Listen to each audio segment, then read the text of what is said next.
நாளைக்கு நம்ம வீட்டில் பால் காய்ச்சிரும் வந்துடு அனிதான்னு எங்கள் அண்ணி நேற்று ஃபோன் பண்ணாங்க.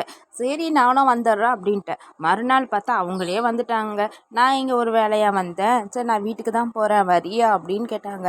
சரி நானுமே வரேன்னு சொல்லிட்டு அவங்க கூடயே கிளம்பியாச்சு. அவங்க ஸ்ட்ரெயிட்டாக போயிட்டு பூட்டு வாங்குற கடையில் நின்றுட்டாங்க. நம்ம பேசுகிற பேச்சுக்கு நம்ம வாயில் பூட்டு போட்டுருவாங்களோன்னு நினச்சேன். அப்புறமா தான் சொல்கிறாங்க வீட்டுக்கு பூட்டே இல்லை, பூட்டு வாங்கிடலாம் அப்படின்ட்டு. சரின்ட்டு பூட்டெல்லாம் வாங்கிட்டு வீட்டுக்கு வந்தால் எல்லாம் முடிஞ்சு போச்சுங்க.